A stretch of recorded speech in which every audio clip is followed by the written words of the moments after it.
Pak Thomas, waktu Bapak tahu sakit COVID itu bulan apa? Akhir bulan Agustus.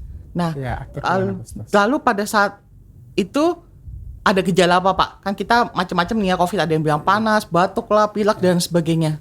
Ya, pertama tuh saya rasa seperti meriang terus meriang tapi mau ke demam itu enggak demam. Terus itu berselang, jadi ke siang kadang dia sore. Lalu saya 2-3 hari kemudian ke klinik. Lalu di klinik dibilang harus diambil darah, tes. Lalu dites darah di situ.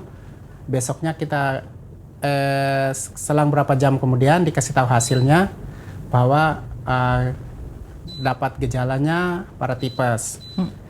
Lalu karena saya dengar bahwa dapat gejala paratipes itu, langsung kami ke rumah sakit Atmajaya di Pluit.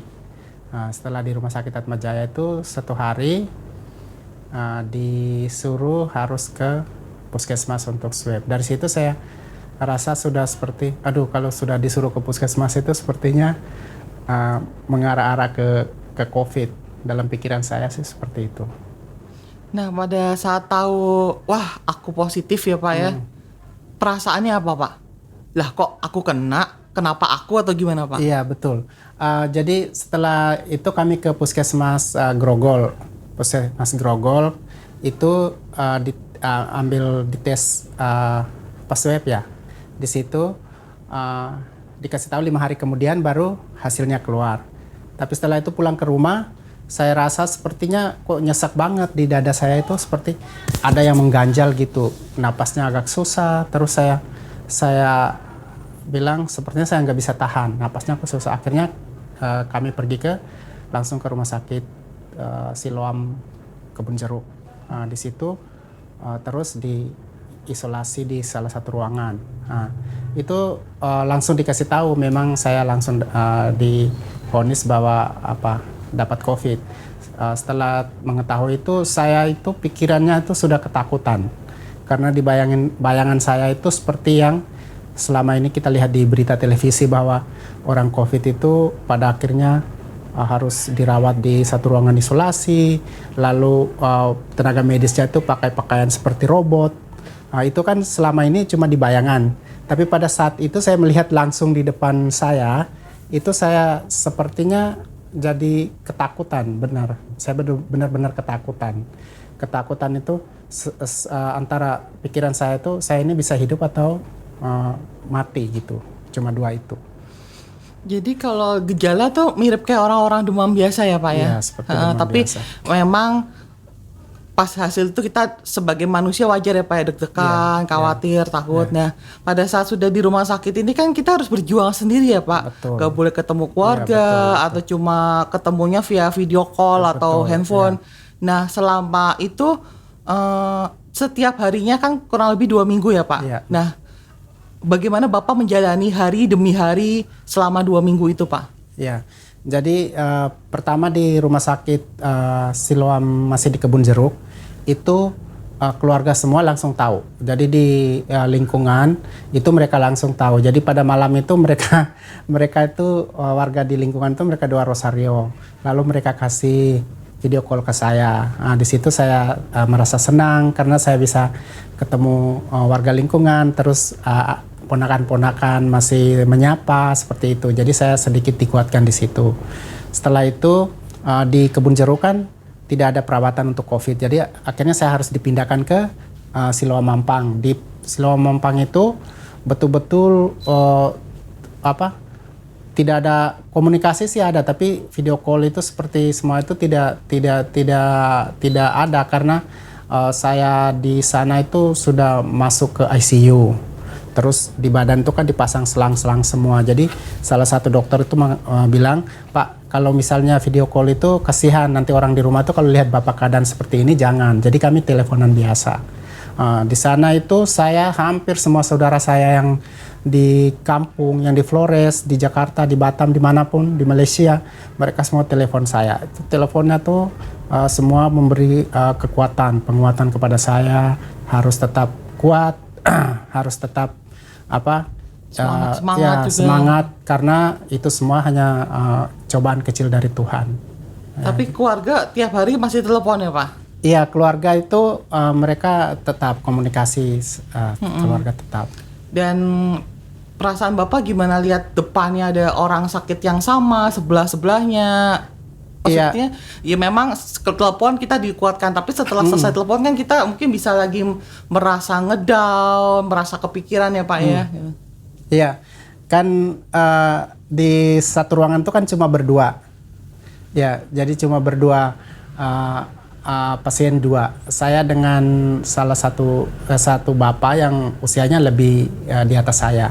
Dia juga sama seperti saya, tapi dia agak sedikit ringan. Ya, dia lihat saya. Jadi bapak itu selalu bilang kepada saya, Pak, itu kita harus kuat.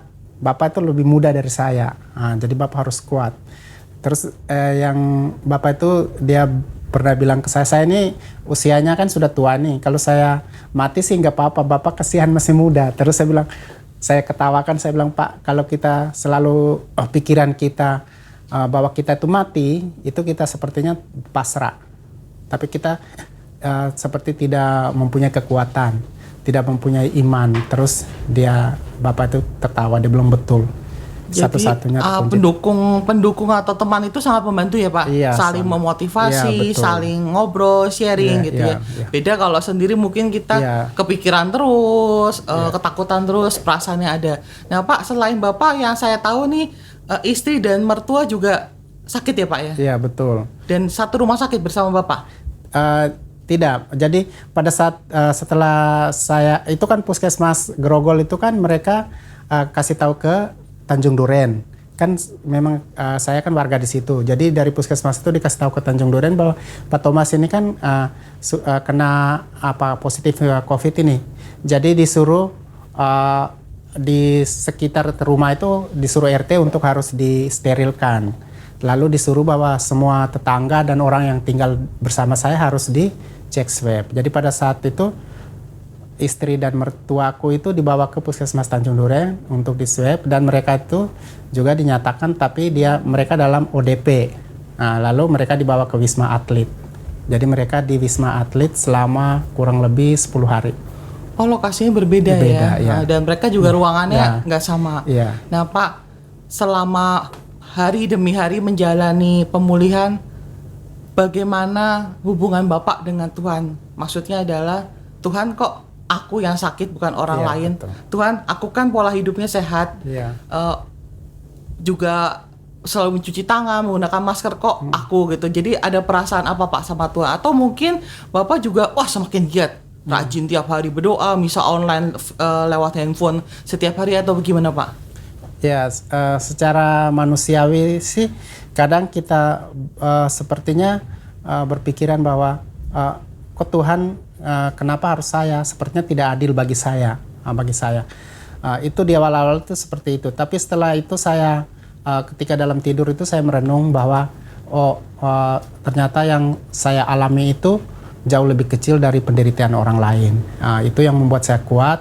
Lalu saya merenungkan bahwa Tuhan kita itu kan dia mengalami satu penderitaan yang luar biasa di kayu salib. Lalu untuk kita itu dibanding dengan apa yang kita alami itu terlalu kecil. Lalu kenapa saya harus bersungut? Lalu kenapa saya harus menyalahkan Tuhan? Karena itu tidak bisa seperti itu. Jadi saya berdoa. Saya itu selalu berdoa. Dalam keadaan tidur pun saya selalu berdoa.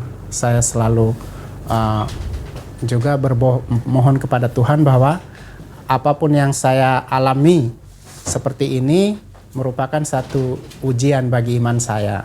Dan saya berusaha supaya apa yang saya alami ini menjadi sebuah pengalaman iman yang mungkin dengan pengalaman iman ini membuat saya menjadi lebih baik ke depannya. Jadi tetap berpikir positif itu penting banget ya Pak ya? Iya, sangat penting. Dan malah dalam sakitnya Bapak itu hubungan dengan Tuhan malah semakin erat, dekat, lengket gitu ya. Dan selalu intinya adalah pesannya harus berpegangan sama Tuhan. Nah Pak Thomas, kalau kita boleh tahu apa sih pesan-pesan Bapak untuk orang-orang di luar sana supaya lebih menjaga lagi, lebih waspada lagi, karena kan kita nggak tahu ya pandemi ini kelar kapan. Jadi apa sih pesan-pesan Bapak untuk masyarakat maupun orang-orang gereja? Ya, jadi pesannya itu, apalagi sekarang itu kan kita melihat di pemberitaan bahwa ada satu varian baru itu, pandemi yang tentu sekali membuat kita semua semakin takut, was-was. Jadi pesannya itu ya tetap itu menjaga protokol kesehatan. Karena kita cuma mengatakan bahwa menjaga protokol kesehatan, tetapi kita tidak menerapkannya itu sulit. Jadi yang pertama itu adalah dari dalam diri kita sendiri, keluarga kita, selalu mencuci tangan, menjaga jarak, terus tidak boleh kemana-mana, ikut aturan pemerintah seperti itu. Lalu kita semua ya pasti tetap berdoa, semoga apa yang Tuhan uji bagi kita ini cepat berlalu. Karena kan pada akhirnya kan kalau kita mengalami seperti ini terus kan, kedepannya kan pasti kita mengalami kesulitan dalam hidup. Ya, anak-anak tidak bersekolah, perekonomian keluarga tidak berjalan. Jadi dampaknya itu banyak sekali. Jadi intinya itu tetap ya menjaga protokol kesehatan itu dari dalam diri kita dan rumah kita. Dan kalau misalnya terkena harus tetap berpikir positif, tetap jaga kesehatan juga buat pemulihan, dan harus yang terakhir itu ya Pak, tetap semangat ya, menjalani pemulihan itu ya. Dan tetap selalu berdoa. Ya, berdoa kepada Tuhan. Itu sangat penting. Ya. Baik. Ya, terima kasih.